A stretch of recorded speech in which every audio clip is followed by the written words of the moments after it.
हमारे चैनल पर नए हैं तो कृपया हमारे चैनल को सब्सक्राइब करो और हमारी वीडियो को लाइक करें। आपके लाइक से हमें मोटिवेशन मिलेगा ऐसे और कंटेंट बनाने के लिए। चलिए अब शुरू करते हैं। CH61 रहने दो। एक सुनसान सड़क पर 3 लाशें गिरी हुई थी। एक आदमी अपना हाथ पकड़कर वाहन खड़ा था। उससे कुछ दूरी पर एक लड़का हाथ में गन लेकर उन लाशों को ध्यान से देख रहा था। वहीं पर एक थार गाड़ी के पास एक लड़का अपने पॉकेट में हाथ डालकर खड़ा था। जब उस पुलिस वाले ने सुना कि गोली शौर्य ने मारी थी तो वह शौर्य को और देखने लगा। शौर्य ने अपनी पॉकेट से हाथ निकाला और ऊपर कर दिया। उसके दोनों हाथ खाली थे। इस बात पर शौर्य मुस्कुराते हुए बोला, ऑफिसर आप देख सकते हैं कि मेरे पास कोई बंदूक नहीं है तो क्या मैं अपनी उंगली से गोली चलाऊंगा। अभी मैंने भी देखा कि 4 गोलियां चली और इन चारों को लगी। पर मैं मां कसम कहता हूं कि वो मैंने नहीं चलाई। तभी शौर्य ने अपने हाथ नीचे किए और वह आगे बढ़ते हुए उस पुलिस वाले के पास आया और उससे हाथ मिलाते हुए बोला, आपका बहुत धन्यवाद, आपने मेरी जान बचाई है। ये लोग मुझे किडनैप करके कहीं लेकर जाने वाले थे। क्या अगर आपकी इजाजत हो तो मैं इस आदमी से कुछ सवाल पूछूं? तो उस पुलिस वाले ने भी मुस्कुराते हुए कहा, हाँ आप अपने सवाल पूछ सकते हैं। बस ये बात याद रखिए कि ये अब गुनाहगार है क्योंकि इन्होंने कानून तोड़ा है और इनमें से 3 की मौत भी हो चुकी है। तो ये केस बड़ा भी हो सकता है। शौर्य ने परमिशन मिलते ही बाकी बातों को अनसुना कर दिया और उस आदमी के पास गया और उसके सिर पर अपना हाथ रख दिया। कुछ ही देर में शौर्य ने उसके दिमाग से सारी जानकारी सिस्टम की मदद से कॉपी कर ली। फिर उसने उस आदमी को देखते हुए कहा, क्या तुम मुझे बता सकते हो कि मुझे कौन किडनैप करवाना चाह रहा था? उस आदमी ने शौर्य को गुस्से से देखा और कहा, मैं तुम्हें अब कुछ नहीं बताऊंगा। ठीक है, अगला सवाल, तुम मुझे कहां लेकर जाने वाले थे? भूल जाओ, मैं कुछ नहीं बताऊंगा। ठीक है, अगला सवाल, तुम्हारी ऑर्गेनाइजेशन का नाम ही बता दो। हम्प, बच्चे मुझसे बात उगलवाना इतना आसान नहीं है। तभी शौर्य उस पुलिस वाले को देखते हुए बोला, सर ये तो मुझे कुछ भी नहीं बता रहा, अब आप ही मेरी मदद कीजिए। जब शौर्य ये बात बोल रहा था तो उसके आंखों और चेहरे पर मासूमियत झलक रही थी। पुलिस वाला शौर्य को देखकर मन ही मन उसकी मासूमियत पर हंस रहा था। फिर वह बोला, वो क्या है ना, ऐसे लोगों की जुबान ऐसे नहीं खुलती, इन्हें तुम्हें पुलिस वालों के तरीके से पूछना चाहिए। बस उसने इतना कहा ही था कि शौर्य ने अपनी जेब से उसका पेन निकाला और जहां उस आदमी को गोली लगी थी वहीं पर घुसेड़ दिया। वह आदमी दर्द में बिलख उठा। ये सीन देखकर पुलिस वाला दौड़कर शौर्य के पास आया और बोला, अरे वो पेन निकलो उसके हाथ से, तुम ऐसा नहीं कर सकते। शौर्य ने उस पेन को उसके हाथ से झटके से निकाल दिया और पुलिस वाले को बोला, सॉरी सर, मुझे लगा आप इसी तरह के टॉर्चर की बात कर रहे थे। तभी वह पुलिस वाला उस आदमी को देख रहा था और ऐसे ही बोला, रहने दो। शौर्य ने ये बात सुनते ही उस आदमी के हाथ में फिर से पेन घुसेड़ दिया। पेन अंदर जाते ही वह आदमी फिर दर्द की वजह से चिल्लाने लगा। जब उस पुलिस वाले ने ये देखा तो उसने अपना सिर पीट लिया और आगे जाकर झटके से उस पेन को बाहर निकाल लिया। पेन बाहर निकालने से वह आदमी फिर दर्द में चीखने लगा। उस आदमी को अपनी बदनसीबी पर बहुत गुस्सा आ रहा था।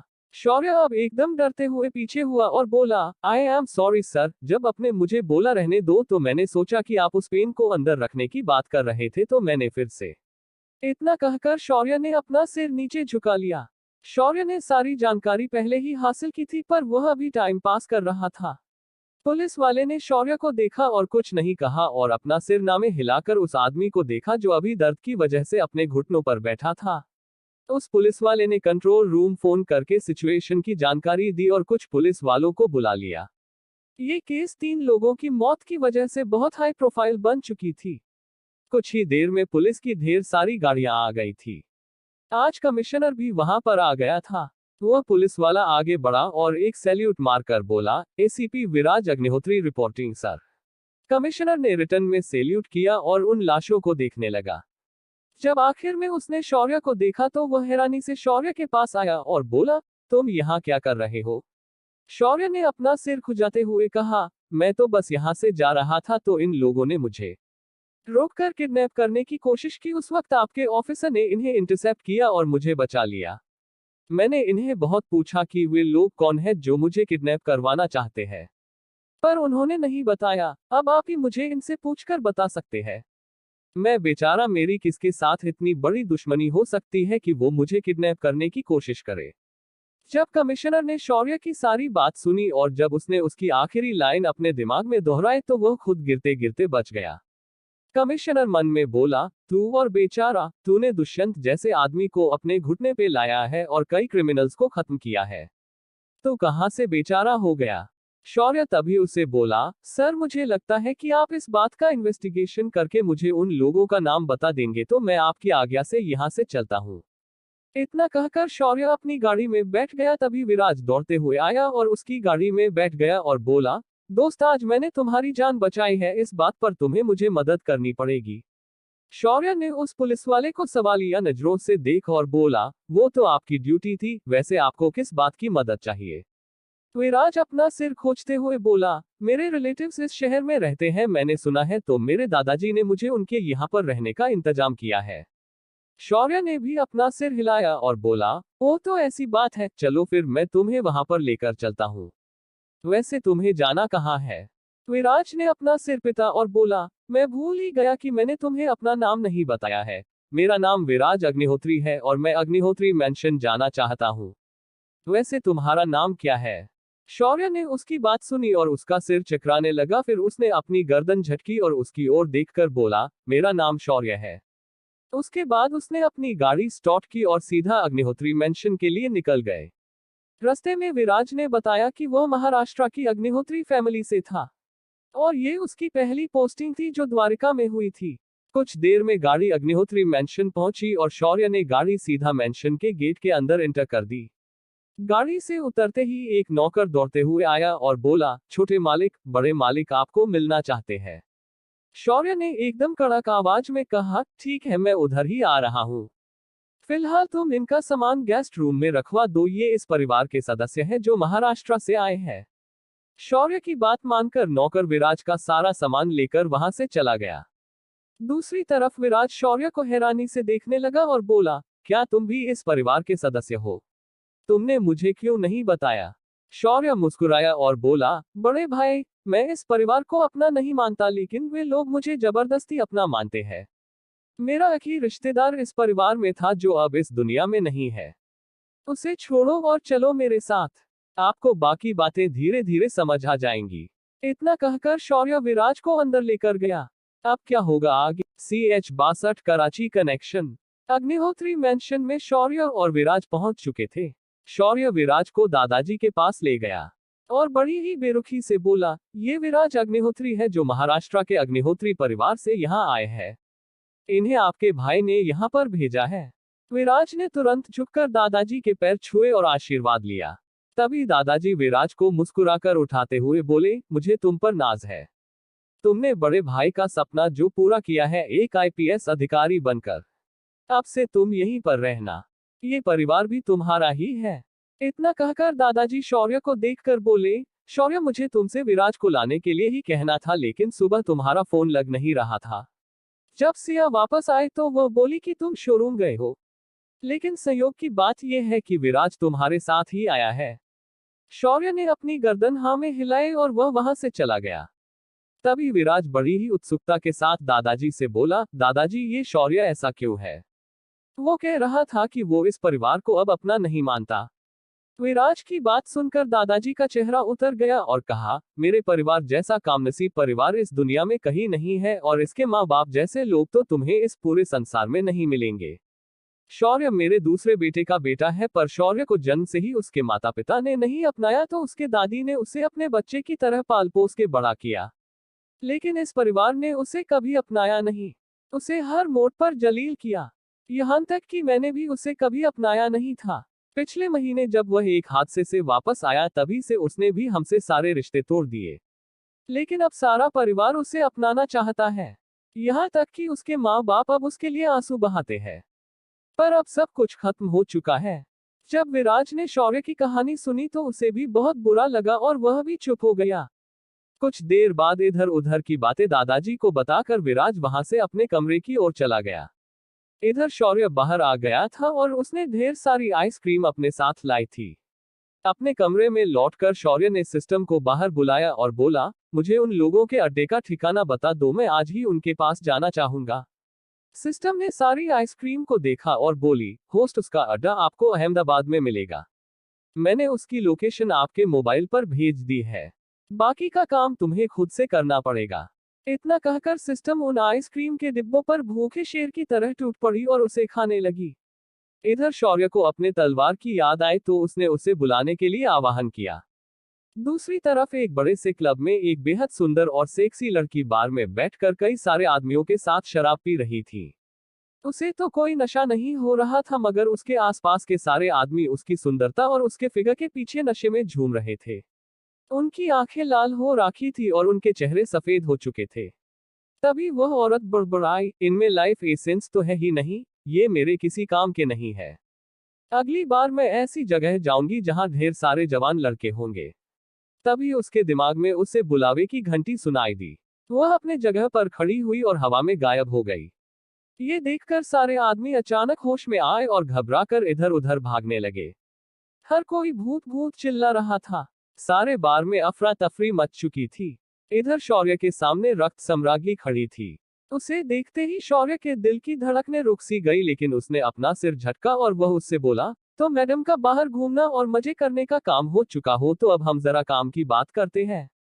इतना कहकर शौर्य ने अपनी तलवार को शरीर में धारण किया और वह वहां से चला गया।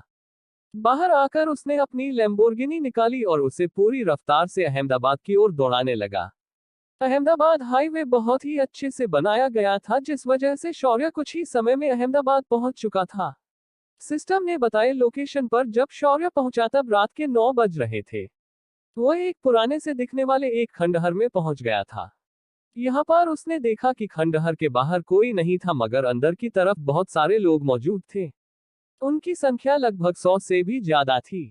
शौर्य ने अपनी तलवार हस्त में पकड़ी और उसके चेहरे पर एक कातिलाना मुस्कान फैल गई।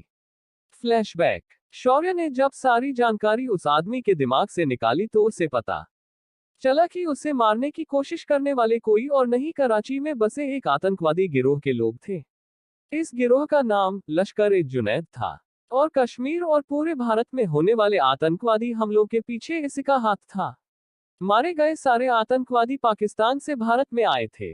इसीलिए शौर्य जब उसे पूछ रहा था तो उसके मन में उस आदमी के लिए जरा सी भी दया नहीं थी। Flashback and. शौर्य ने इतने सारे लोगों को सामने देखा तो उसका खून खौल उठा और वह बहुत ज्यादा उत्तेजित हो उठा। युद्ध के देवता का वारिस पापियों को मारने के लिए आज वहां पहुंचा था। शौर्य ने अपनी तलवार को हवा में उठाया और जोर से चिल्लाया, ओम नम पार्वती पते, हर हर हर महादेव। उसकी आवाज पूरे खंडहर में गूंज गई और आसमान में बादल छा गए। हवाएं तेजी से चलने लगी, तभी शौर्य की आभा बदल गई। उसके शरीर के आसपास लाल रंग की बिजलियां चमक रही थी। उन बिजलियों के आपस में टकराने की वजह से एक छनकार निकल रही थी, मानो स्वयं महादेव का डमरू बज रहा हो। शौर्य ने लंबी छलांग मारी और वह सीधा हवा में उड़ गया। अगले ही पल वह उस खंडहर के अंदरूनी हिस्से में उन आतंकवादियों के सामने था। आतंकवादी कुछ समझ पाते उससे पहले ही शौर्य ने उन पर हमला कर दिया था। शौर्य इतनी तेजी से आगे बढ़ रहा था कि आतंकवादियों के कुछ करने से पहले ही उनके शरीर काटे जा रहे थे। शौर्य हर उस आतंकवादी को गाजम मूली की तरह काट रहा था। कुछ ही देर में पूरा खंडहर खून से रंग चुका था और हर तरफ सिर्फ लाशें ही लाशें थी। उस पूरे बेस पर कोई भी जीवित नहीं बचा था। उसके बाद शौर्य ने कोने में लगे सैटेलाइट कैमरे को देखा और बोला, मैं जल्द ही कराची आ रहा हूँ। इतना कहने के बाद उसने वह कैमरा तोड़ दिया। शौर्य ने सारे आतंकवादियों को मारने के बाद खुद को शांत किया और अपने आप को देखा। वह खून में नहाया हुआ लग रहा था। ये सारा खून उन आतंकवादियों के था। उसने उसके बाद पूरा गोदाम छान मारा और वहां से ढेर सारे आधुनिक हथियार बरामद किए और उन्हें अपनी रिंग में रख दिया। उसके बाद उसने वहीं पर पड़े हुए RDX को लिया और उसी से एक सिंपल बॉम्ब सिस्टम के मदद से बना दिया और उसे वहां लगाकर बाहर आ गया। बाहर आते ही शौर्य ने अपने हाथ का डेटोनेटर दबा दिया और एक क्लिक की आवाज के बाद बहुत बड़ा धमाका सुनाई दिया। पूरा खंडहर वहां से गायब हो गया। शौर्य तुरंत ही अपनी गाड़ी लेकर वहां से निकल गया। क्या शौर्य सच में इन आतंकवादियों को मारने कराची चला जाएगा? क्या इस घटना के बाद वह आतंकवादी चुप बैठेंगे या फिर होगा घमासान? CH-63 रॉ चीफ का न्योता। शौर्य उस आतंकवादी बेस को उड़ाकर वापस द्वारिका लौट आया। जब वह वापस आया तो बहुत रात हो चुकी थी। दूसरी तरफ जब शौर्य उस खंडहर से निकला तो दूर एक छोटे से कमरे में से कुछ लोग इस घटना को देख रहे थे। उनमें से एक ने एक छोटा सा ड्रोन निकाला और सारी वारदात को ड्रोन कैमरे से रिकॉर्ड करने लगा। ये सारी घटना आर्मी हेडक्वार्टर में बैठकर कई उच्च अधिकारी लाइव देख रहे थे। उन सभी ने अपनी आंखों से देखा कि शौर्य कैसे उन आतंकवादियों को गाजा मूली की तरह काटे जा रहा था। ये दृश्य बहुत खतरनाक था। यहाँ तक कि जंग में शामिल हुए लोग भी इसे देखकर डर गए थे। कुछ सिविल डिपार्टमेंट वालों ने तो उल्टी कर दी थी। सारी वारदात को अपने नकों देखने के बाद उनमें से एक आदमी बोला, देखा तुम लोगों ने, ये लड़का वन मैन आर्मी है। मैं चाहता हूं कि इसे जल्द से जल्द हमें बुला लेना चाहिए हमारी यूनिट ज्वाइन करने के लिए।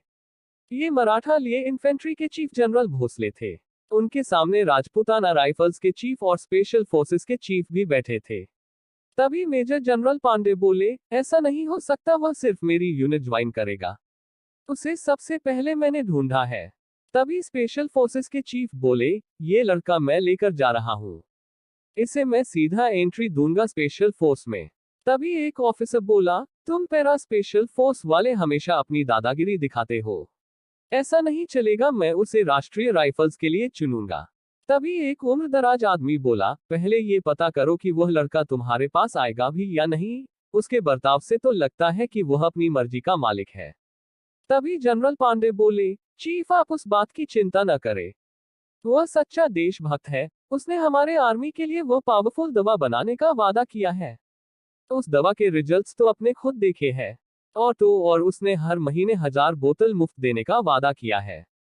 चीफ ने जनरल पांडे की बात सुनी और बोले, ये बात तो सही है, पर उसे कंट्रोल करने की ताकत आप में से किसमें है? तभी सभी सीनियर ऑफिशियल्स ने अपना सिर न में हिला दिया। तभी चीफ बोले, ऐसा करते हैं, उसे पहले बेसिक ट्रेनिंग के लिए सिलेक्ट करो और फिर उसे मेरे R&AW यानी रॉ के अंडर कमीशन कर दो। इससे दो बातें होंगी, हमें उसे कंट्रोल नहीं करना पड़ेगा और वह अपना मिशन भी सही से कर लेगा। जब सभी ने ये सुना तो सभी लोग चुप हो गए, पर हर कोई मन ही मन में चीफ को गालियां दे रहा था। सीधे सीधे बोलो ना कि उसे आप अपने डिपार्टमेंट में लेना चाहते हैं। ये बुढ़ा आज भी उतना ही खूंसट है। ये थे इंडियन रॉ के चीफ आदित्य जामवाल। उन्हें इंडिया का टाइगर कहा जाता है। उन्होंने अकेले पूरे दुश्मन देशों के नाक में दम कर रखा था। दुश्मनों की बड़ी बड़ी साजिशें उन्होंने अपने दम पर नाकाम कर दी थी। ऐसे आदमी से पंगा लेना किसी भी सीनियर ऑफिशियल के लिए अच्छी बात नहीं थी। चीफ सभी के चेहरे देखकर समझ गए, पर फिर भी उन्होंने बेशर्म से कहा, मैं कल ही उससे खुद मिलूंगा और उसकी एक टेस्ट लूंगा, और अगर वह उसमें पास होता है तो उसे सीधा पैरा स्पेशल फोर्स में ट्रेनिंग के लिए भेज दिया जाएगा। उसके बाद मैं उसे डेपुटेशन पर अपने विंग में ले लूंगा। तभी एक सीनियर अधिकारी बोला, चीफ क्या आपको लगता है उसे किसी ट्रेनिंग की जरूरत है? मुझे तो लगता है कि हमें उसे हमारे स्पेशल फोर्सेस को ट्रेनिंग देने भेजना होगा। ये बात सुनकर चीफ भी कुछ सोचने लगे और बोले, ठीक है, जब मैं उसे जांचूंगा तब हम तय करेंगे कि उसका रोल क्या होगा। इतना कहकर मीटिंग खत्म कर दी गई और हर कोई वहां से चला गया। दरअसल बात यह थी कि पिछले कई दिनों से रॉ और इंटेलिजेंस ब्यूरो के लोग इस अड्डे पर नजर रखे हुए थे और उन्हें आज पता चला था कि वे आज शौर्य को किडनैप करके उस खंडहर पर लाने वाले थे। लेकिन उन्होंने देखा कि शाम तक जो लोग उसे उठाने गए थे कोई भी वापस नहीं आया, लेकिन रात के घने अंधेरे में एक लड़का उस खंडहर में घुस गया था। इस बात को समझकर उन्होंने तुरंत अपने सीनियर्स को खबर भेजी थी, इसलिए आज ये इमरजेंसी मीटिंग आर्मी हेडक्वार्टर्स में बुलाई गई थी। उसके बाद क्या हुआ ये तो अब सभी को पता चला है। दूसरे दिन सुबह शौर्य अपनी साधना के लिए घर से बाहर निकला और एक पब्लिक पार्क में पहुंचा तो उसने देखा आज यहाँ पर कुछ नए चेहरे हैं जिन्हें वह बिल्कुल नहीं जानता। लेकिन हर आदमी यहाँ पर अलर्ट मोड पर था, मानो वो लोग किसी को प्रोटेक्ट करने आए हो। शौर्य ने इसे एक बार देखा और इग्नोर कर दिया। वह अपनी हमेशा की जगह आकर शांति से घास पर बैठ गया और अपनी आंखें बंद करके अपनी कॉस्मिक एनर्जी और कुंडलिनी ऊर्जा को एकत्रित करने लगा। जब वह ऐसा कर रहा था तो उसके आसपास की घास तेजी से बढ़ रही थी और खुशी से नाचने लगी थी। इसके बाद शौर्य ने कॉस्मिक लिक्विड को बॉडी में सर्कुलेट किया और अपने साधना मंत्र दोहराने लगा।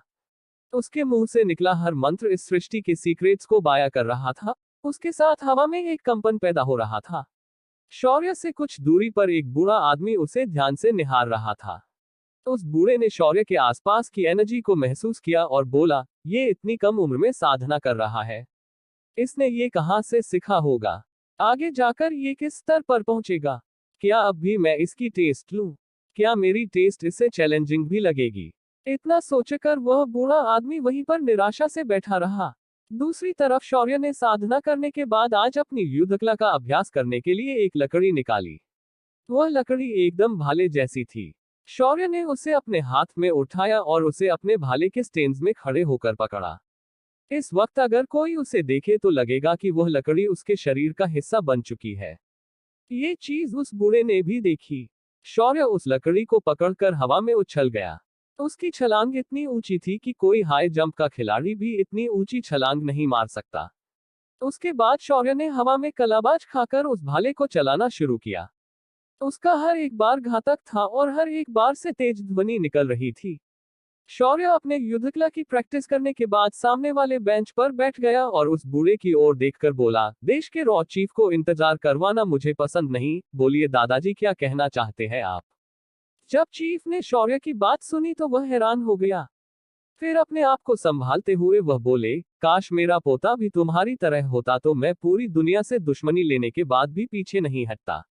उनकी आवाज में एक दर्द था, पर शौर्य तो शौर्य था। मुझे आपका पोता बनने में कोई प्रॉब्लम नहीं है। तो आप क्या बोलते हो, क्या मुझे आपका पोता बनाएंगे? चीफ इस बात को सुनकर मुस्कुराए और बोले, तुम तो मुझसे भी एक कदम आगे निकले। तो मैं सीधे बात पर आता हूँ। तो तुम क्या सोचते हो, कब से ज्वाइन कर रहे हो विंग को? आप कहो तो अभी कर लूंगा दादाजी, पर पहले मैं आपसे एक मदद चाहता हूँ। CH64 दी ब्रो कोड। आज की सुबह पब्लिक पार्क में थोड़ी तनावपूर्ण थी। आज यहाँ पर कुछ ज्यादा ही लोग मौजूद थे। और होंगे भी क्यों नहीं, क्योंकि आज खुद रॉ चीफ शौर्य से मिलने आए थे। शौर्य ने रॉ ज्वाइन करने के लिए हाँ तो करी थी, पर उसने एक मदद मांगी थी। चीफ शौर्य की बात सुनकर बोले, बोलो तुम्हें क्या मदद चाहिए, मैं वो हर मुमकिन मदद करने के लिए तैयार हूँ। ये बात सुनकर शौर्य मुस्कुराया और बोला, मुझे एक बार कराची जाना है। अगर आप मेरी ये मुराद पूरी करेंगे तो मैं आपके बाकी के सारे मिशन अकेले निपटा दूंगा।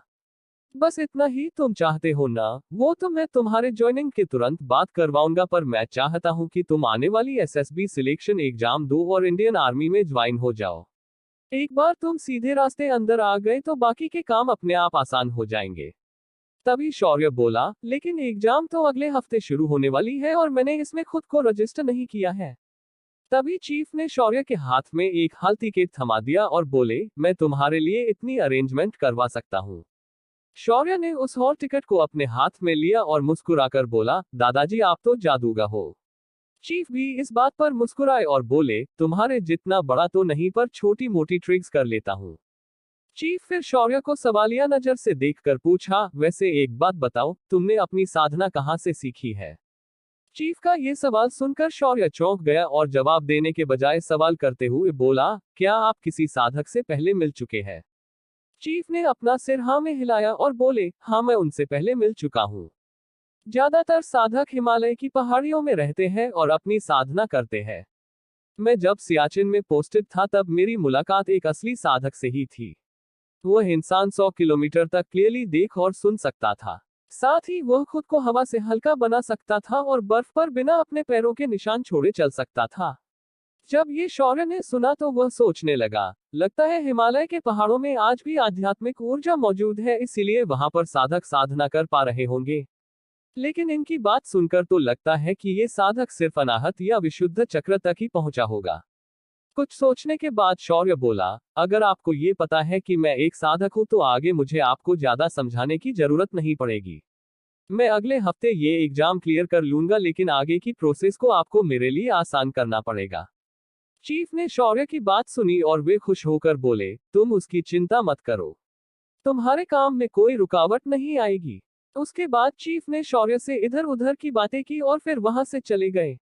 शौर्य भी अपने घर पहुंच गया तो देखा कि विराज सुबह सुबह अभी और विशाल को एक्सरसाइज करवा रहा था और वो दोनों बेमन से उसे कर रहे थे। वहीं पर सिया गार्डन के चक्कर लगा रही थी। जब विराज की नजर शौर्य पर पड़ी तो उसने देखा कि शौर्य अभी अभी अपना व्यायाम करके वापस आ चुका था।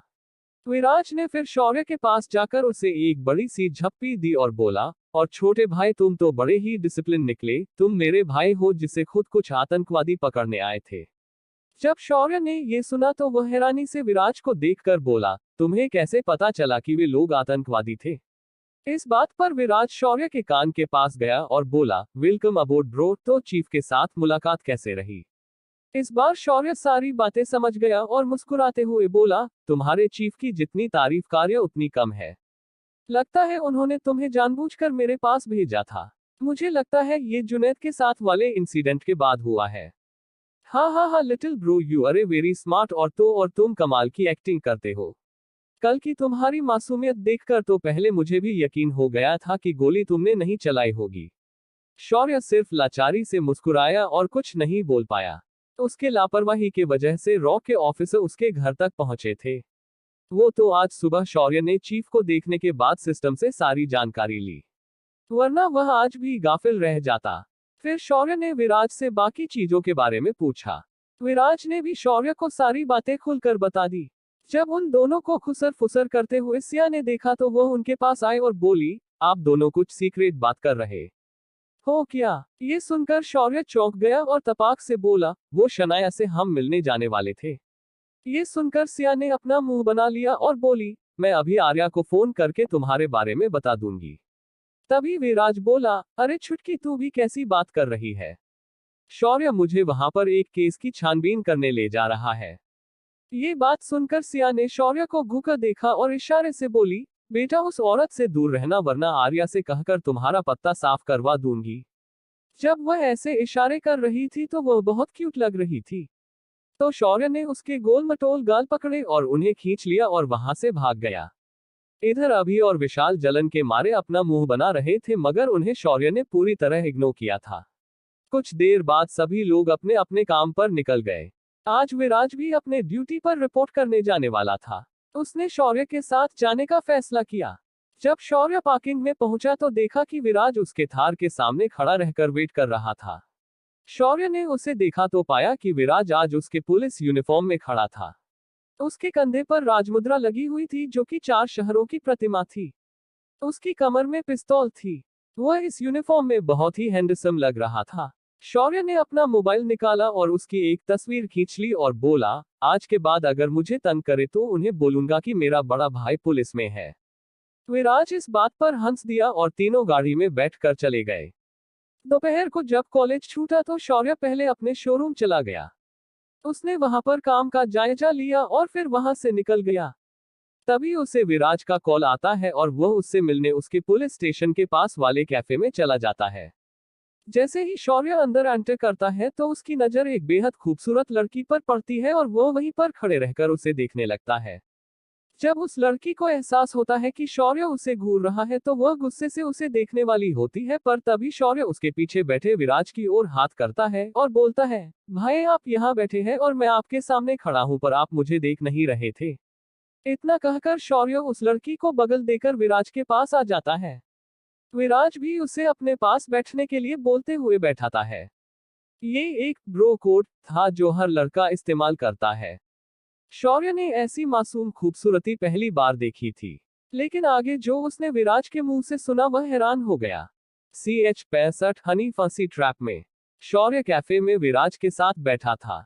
आज उसने कैफे में आते ही एक लड़की को देखा था और उसको घूरने की वजह से वह लगभग फंस जाता, पर उसका ब्रो कोड काम आया। शौर्य के सामने विराज अपने सिविल ड्रेस में बैठा था क्योंकि आज उसे आते ही एक नया मिशन मिला था। ये मिशन पाकिस्तान के ISI से जुड़ा था। जब शौर्य वहां पहुंचा तो देखा कि विराज एकदम सीरियस होकर बैठा था, तो शौर्य ने उससे पूछा, क्या बात है भाई, किसी लड़की का चक्कर है क्या, इतना सीरियस होकर बैठे हो? ये सुनकर विराज ने अपनी भौहें सिकोड़ ली और बोला, हाँ एक लड़की का चक्कर है, वो भी उसी लड़की का जिसे तुम अभी घुक आ रहे हो। जब शौर्य ने ये सुना तो वो बोला, तो क्या उसे पटाने का इरादा है क्या? इस बात पर विराज सीरियस होकर बोला, ऐसी खूबसूरत लड़की आपके जिंदगी में आ जाए तो आपकी लाइफ खुशी से भर जाएगी, मगर ये लड़की आएगी तो सिर्फ बम फूटेंगे और तबाही मचेगी। शौर्य ने जब ये सुना तो उसके भी कान खड़े हो गए। उसने पूछा, इसके बाप की बम की फैक्ट्री है क्या? नहीं, वह खुद एक बम है, वो भी चलता फिरता। वह एक ISI एजेंट है। उसे वे लोग हनी बुलाते हैं। ये एक हनी ट्रैप एक्सपर्ट है। इसने पिछले साल हमारे एक केंद्रीय मंत्री को फंसाकर उनसे आतंकवादियों के लिए बहुत सारी मदद करवाई थी, और इसी के वजह से आज भी पूरे भारत में आतंकवादियों के बेस हमारे आंखों के सामने बने हैं, पर हम उन्हें देख नहीं पा रहे हैं। विराज ने आगे बताते हुए कहा और एक फाइल शौर्य के सामने रख दी। शौर्य ने फाइल को हाथ में लेकर अपनी आंखों से एक ही झलक में पढ़ लिया।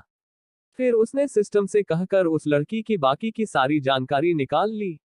शौर्य ने उस फाइल को विराज को लौटाते हुए कहा, इसका नाम आलिया है, इसका जन्म इस्लामाबाद के एक मिलिट्री फैमिली में हुआ था।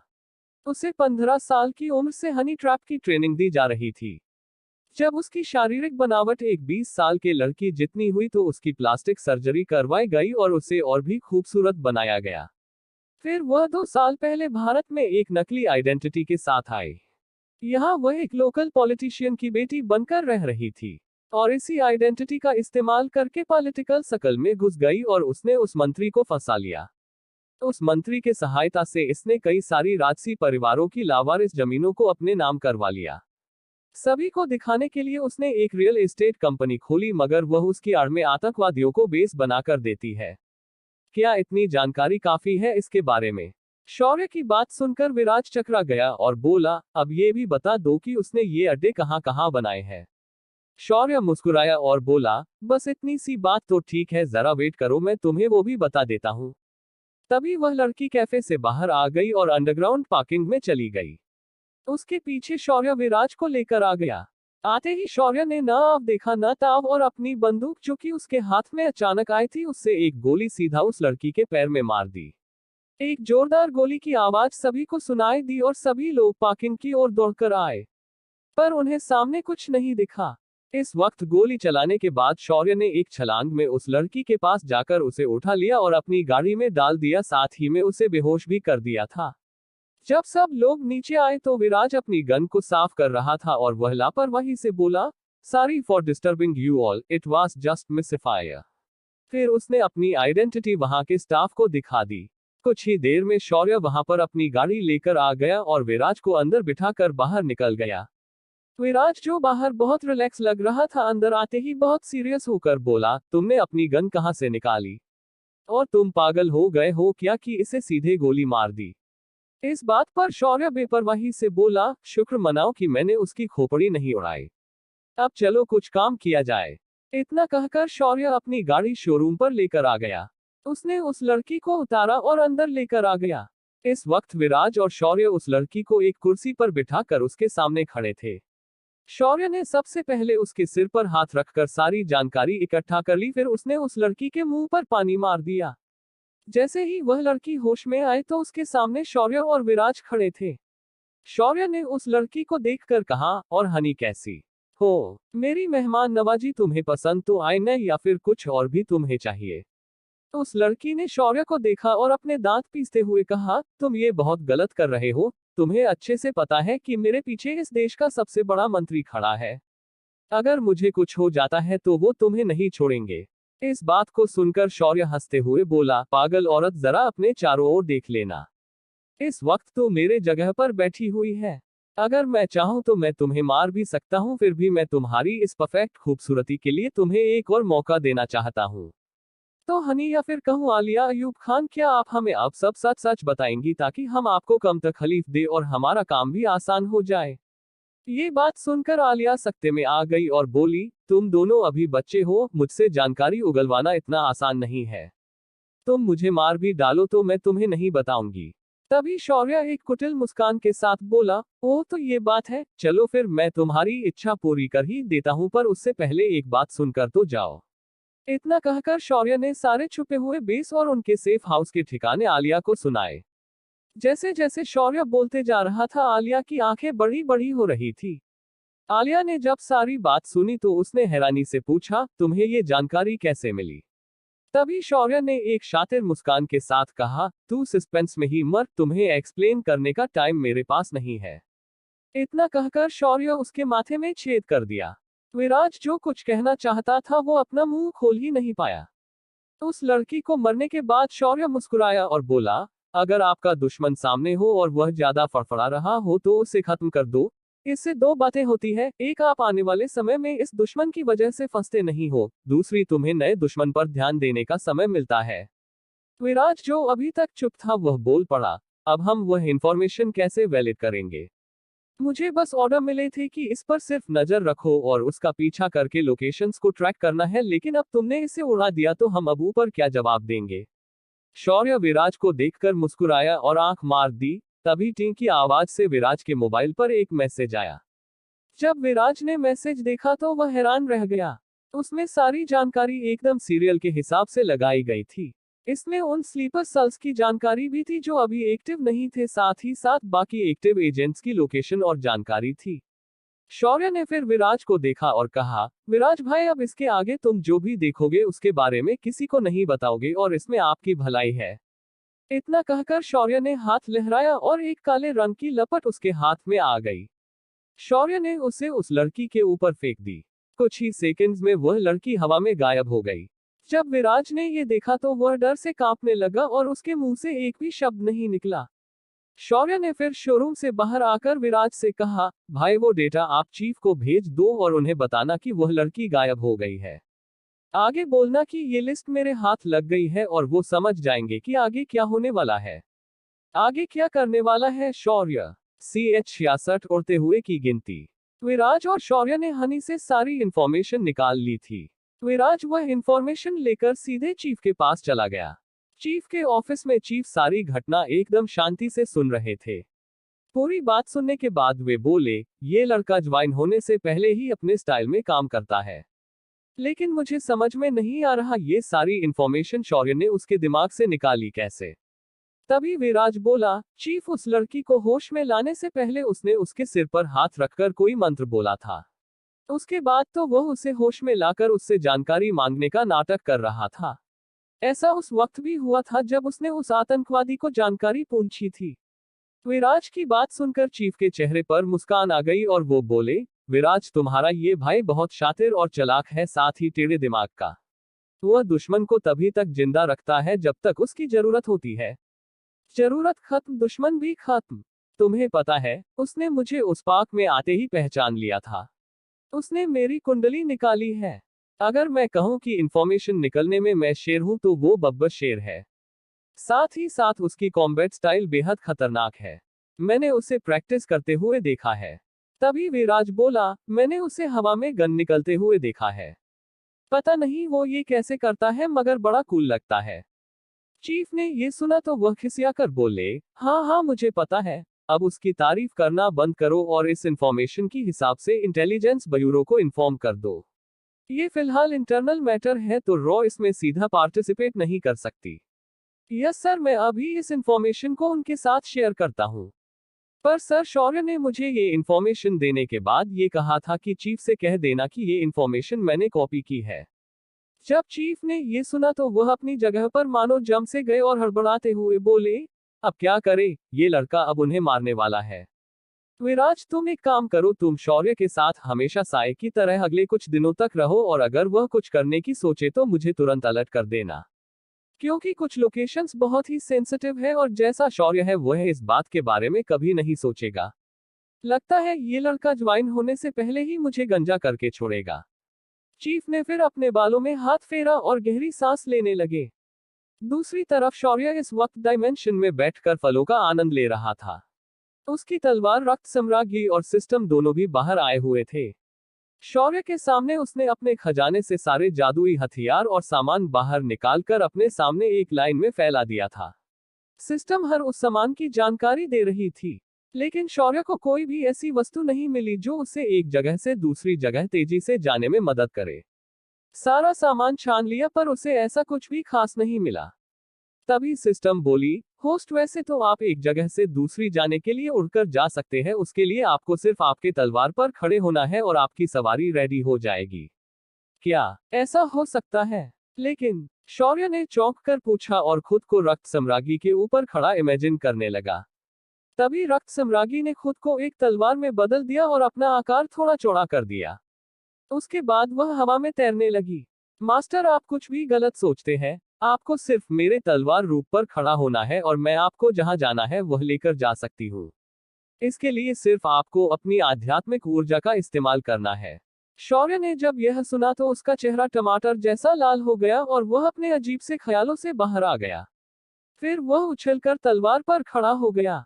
और अपनी आध्यात्मिक ऊर्जा को नियंत्रित करके तलवार को कंट्रोल करने की कोशिश करने लगा। पहले प्रयास में वह कुछ दूरी तक उस और धड़ाम से नीचे गिर गया। उसने फिर कोशिश की और फिर गिर गया। अगले 2 घंटों तक शौर्य बार बार कोशिश कर रहा था और अलग अलग पोजीशन में गिर रहा था। उसकी ये हरकतें सिस्टम दूर से देख रही थी और मन ही मन गुदगुदाकर हंस रही थी। कई सारे प्रयासों के बाद शौर्य आखिर इस काम में सफल हो गया। उसने फिर रफ्तार बढ़ाकर देखा। धीरे धीरे उसने रफ्तार और कंट्रोल दोनों में महारत हासिल कर ली। उसे हवा में उड़ते वक्त बहुत मजा आने लगा। वह हवा में सफर जैसी कलाबाजियां करने लगा और चीख चीख कर चिल्लाने लगा। शौर्य आखिर एक 20 साल के उम्र का लड़का था, तो फिर वह कैसे खुश न होगा इन बातों से। रात को शौर्य डायमेंशन से बाहर आया और अपने कमरे में चला गया। कमरे में विराज आकर बैठा उसका इंतजार कर रहा था। शौर्य को देखते ही वह बोला, चीफ ने कहा है कि अगर तुम शिकार पर जाओ तो कुछ सेंसिटिव जगहों पर ज्यादा तबाही मत मचाना। शौर्य ने जब ये सुना तो वह मुस्कुराते हुए बोला, मैं इस बात का बिल्कुल ध्यान रखूंगा कि शिकार पर खून ज्यादा बहे पर तबाही कम हो। उसके बाद विराज अचानक बोला, कल एक और एजेंट हमें ज्वाइन करने वाली है। पहले तो चीफ ने मुझे तुम्हारे साथ रहने के लिए कहा था, पर थोड़ी देर पहले उन्होंने बताया कि एक और एजेंट हमें ज्वाइन करने वाली है। शौर्य ने ये सुना तो उसने चौंकते हुए पूछा, करने वाली है मतलब? क्या वह एक लड़की है? विराज ने खुश होते हुए कहा, हाँ, और वो बहुत खूबसूरत है, उस हनी से भी ज्यादा। लेकिन इसकी एक प्रॉब्लम है कि ये किसी को भी पीट देती है अगर उसका दिमाग खिसक गया हो। शौर्य ने विराज की स्माइल देखी और बोला, तुम उसके बारे में ऐसे बता रहे हो जैसे उसकी पिटाई तुम्हें बहुत अच्छी लगती है। विराज, जो अभी तक चौड़ी मुस्कान बिखेर रहा था, अचानक चुप हो गया और बोला, ऐसी बात नहीं है, मुझे वो लड़की पसंद है। उसका नाम इशिका जाधव है और वह भी महाराष्ट्र से है। तो तुम अब एक शेरनी से शादी करने वाले हो। महाराष्ट्र की लड़कियां शेरनियों से कम नहीं होती। जरा संभल कर बड़े भाई, वरना तुम्हें पता भी नहीं चलेगा कि कब वो तुम्हारा शिकार कर ले। शौर्य ने उसे ताना मारते हुए कहा। विराज ने ये सुनकर शौर्य से कहा, हाँ, हम ठहरे आम लोग हो जाएंगे उनके शिकार। हम तुम्हारी तरह थोड़े ही है जो 300 करोड़ की एंगेजमेंट रिंग पहना दे। हम ठहरे सीधे साधे लोग, अगर हमसे कुछ न हुआ तक शिकार ही हो जाएंगे। भाई, ऐसा कुछ नहीं है, आपको किसी ने गलत खबर दी है। शौर्य शर्माते हुए बोला। विराज जब ये देखा तो बोला, अरे हम उड़ते हुए की गिनते हैं, तुम तो अभी भी जमीन पर ही हो। शौर्य ने इस बात पर सिर्फ अपना सिर हिलाया और बेमन से मुस्कुराया और मन में बड़बड़ाया, बड़ा आया गिनने वाला, आज रात जो होगा उसके बाद बोलना कि तुम उड़ते हुए की गिन लेते हो। शौर्य ये सोचते हुए एक शैतानी मुस्कान के साथ अपने बेड पर लेट गया। उसकी मुस्कान देखकर विराज भी थोड़ा चकरा गया, फिर अपना सिर हिलाते हुए वहां से चला गया। आज रात ऐसा क्या करने वाला है शौर्य? क्या शौर्य आज उन सभी ठिकानों को बर्बाद करने वाला है? CH-67 कयामत की रात। विराज के जाते ही शौर्य की आंखें झट से खुल गई और वह उठकर बैठ गया। उसने सिस्टम से भारत का मैप निकाला और देखने लगा। जहां जहां ये बेस बने थे और ISI के साफे हाउस थे, वो जगह पूरे देश में हर राज्य में थी। इसे देखकर तो शौर्य का सिर भी चकराने लगा। फिर उसने कुछ सोचा और खुद से बड़बड़ाया, इन लोगों ने तो पूरे देश में अपने अड्डे बनाए हैं। ये किसी दीमक की तरह हर राज्य में छिपे हैं। मुझे इन्हें एक ही बार में खत्म करना है, वरना ये लोग अलर्ट हो सकते हैं। वैसे भी कुछ लोगों को अभी तक हनी के मौत का पता चल ही गया होगा। फिर शौर्य ने अपने कमरे की खिड़की खोली और अपनी तलवार को हवा में ऊपर फेंक दिया और उसके पीछे खुद भी छलांग लगाकर बाहर आ गया। उसने तलवार पर पैर रखते ही वह हवा में गायब हो गया। कुछ ऊपर जाने पर वह हवा में रुक गया और बोला, सिस्टम, हम हमारी शुरुआत नीचे से ऊपर की ओर करेंगे, मेरा मतलब है साउथ से नॉर्थ की ओर आएंगे। तो सबसे पहले केरल को झूम इन करो। इतना कहकर शौर्य ने अपनी रफ्तार बहुत तेज कर दी। वह अगले 20 मिनट बाद केरल राज्य के वायनाड जिले के ऊपर पहुंच गया। उसने वहां जाते ही एक पुरानी बिल्डिंग को देखा और अपनी तलवार को हाथ में लेकर सीधा कूद गया। वह लगभग हवा में 500 मीटर से भी ज्यादा ऊंचाई पर था। जब वह नीचे कूदा तो वहां पर की ऊपर की छत टूट गई और एक जोरदार आवाज हुई। सारे आतंकवादी अपनी बंदूक पकड़कर अपनी जगह पर अलर्ट हो गए। तभी उन्होंने एक अजीब सी हंसी सुनी और फिर अचानक उन सब के सामने से एक लाल बिजली जैसी लहर गुजर गई। इसके बाद चर चर की आवाज के साथ लोगों के शरीर कटने लगे। शौर्य ने ऊपरी मंजिल के लोगों को खत्म कर दिया था। उसके बाद वह नीच सीढ़ियों से चलकर आया। उसकी तलवार खून से सनी थी और उसके चेहरे पर एक पागलपन नजर आ रहा था। तभी एक आतंकवादी ने शौर्य पर बंदूक तानकर कहा, कौन हो तुम? वहीं रुक जाओ वरना हम तुम्हें गोलियों से भून देंगे। शौर्य ने ये सुना तो वो फिर से हंसते हुए आगे बढ़ते रहा। उस आदमी ने भी अपनी बंदूक लोड कर दी और गोलियां चलाने लगा। उस आदमी को देखकर उसके साथियों ने भी गोलियां चलाना शुरू किया। गोलियों की बौछार के बीच शौर्य बिना रुके आगे बढ़ रहा था। जब भी कोई गली शौर्य को लगती तो वह उसे टकराकर दूसरी तरफ निकल जाती। उन लोगों की बंदूकें खाली हो गई पर एक भी गोली शौर्य को नहीं लगी। वो जहां से चल रहा था वहां फर्श पर गोलियों का ढेर लग गया था। जब वे लोग अपनी बंदूक रिलोड करने लगे तो शौर्य बोला, बेवकूफों, क्या तुमने देखा नहीं कि ये गोलियां मेरा कुछ नहीं बिगाड़ सकती, तो क्यों उसे वेस्ट कर रहे हो? अब एक काम करो, कोई बम वगैरह होगा तो फिर से ट्राई करो। उसकी बात खत्म होते ही एक आतंकवादी ने कमर में लगा हुए ग्रेनेड पिन निकालकर फेंक दिया। शौर्य ने उसे तुरंत कैच कर लिया और उनके भीड़ की तरफ फेंक दिया। ये इतना तेजी से हुआ कि किसी को रिएक्ट करने का टाइम नहीं मिला और फिर बूम की आवाज के साथ एक धमाका हुआ। एक ही बार में 20 से भी ज्यादा लोग मरे गए थे। इस बम की वजह से उनके पास रखे बम भी एक के बाद एक फटने लगे। पूरी दूसरी मंजिल खून और लाशों के टुकड़ों से भर चुकी थी। वह दृश्य बहुत ही डरावना था। शौर्य दूसरी मंजिल साफ कर दी और वो पहली मंजिल पर पहुंच गया। यहाँ पर भी बहुत सारे लोग हथियार लेकर उसका इंतजार कर रहे थे। शौर्य ये देखा और एक आतंकवादी को देखकर मुस्कुराया जिसने हाथ में रॉकेट लॉन्चर पकड़ा हुआ था। फिर बोला, क्या तेरा ये खिलौना सिर्फ दिखाने के लिए है क्या? जरा चलाओ तो सही। उस आतंकवादी ने लॉन्चर का बटन दबा दिया और एक बम का गोला शौर्य की तरफ तेजी से आया। शौर्य ने उसे अपने हाथ में पकड़ लिया और उसे वापस मोड़ दिया। वह गोला घूमकर उन आतंकवादियों के झुंड में चला गया और एक धमाके के साथ फट गया। कुछ ही देर में पहली मंजिल खाली हो चुकी थी। फिर शौर्य ने देखा कि एक कोने में एक लंबी और पावरफुल दिखने वाली स्नाइपर राइफल थी। शौर्य ने उसे उठाया और उसके पास रखा बॉक्स जो उसकी गोलियों से भरा था उसे भी साथ में ले लिया। उन सभी चीजों को स्टोरेज रिंग में डालकर शौर्य निचले मंजिल पर आ गया। इस जगह सारे आतंकवादी पूरे मैदान में फैल गए थे। कुछ लोग पास वाले पेड़ों पर बैठे थे तो कुछ लोग मैदान में शौर्य को निशाना साधे हुए खड़े थे। शौर्य ने भी अपनी तलवार अंदर रख दी और अपनी इटालियन मेड गन निकाली। उसने बिना कुछ कहे उन लोगों पर सीधा गोलियां चलाना शुरू किया। शौर्य का निशाना इतना सटीक था कि उसकी हर एक गोली आतंकवादियों के सिर के आर पार जा रही थी। शौर्य उन सभी को ठोकते हुए आगे बढ़ रहा था और हर कुछ समय बाद बोल रहा था, पट से हेडशॉट। शौर्य की तबाही रुकने का नाम नहीं ले रही थी। शौर्य ने सभी लोगों को ढूंढ ढूंढ कर मारा और फिर अपने तलवार पर खड़े होकर आगे निकल गया। ये सब उसे खत्म करने में 5 मिनट से कम समय लगा था। उसके बाद वह आसपास वाले हर ठिकाने पर गया और वही किया। लेकिन इस बार शौर्य ने सिर्फ लोगों को मारा और इंफॉर्मेशन लेकर वहां से चला जा रहा था। रात के 2 बजे तक उसने तमिलनाडु, आंध्र प्रदेश, तेलंगाना, कर्नाटक इन सभी राज्यों की सफाई कर दी थी। जब शौर्य महाराष्ट्र में पहुंचा तो उसने सबसे पहले मुंबई और थाने के आसपास के बेस खत्म किए। इसके बाद वह छत्तीसगढ़ में कुछ ऐसी जगह गया जहां नक्सलाइट और आतंकवादी उसे दोनों मिले। शौर्य ने उन्हें भी मौत की नींद सुला दिया। उसके बाद वह उड़ीसा, वेस्ट बंगाल और बाद में पूर्वोत्तर राज्यों में चला गया।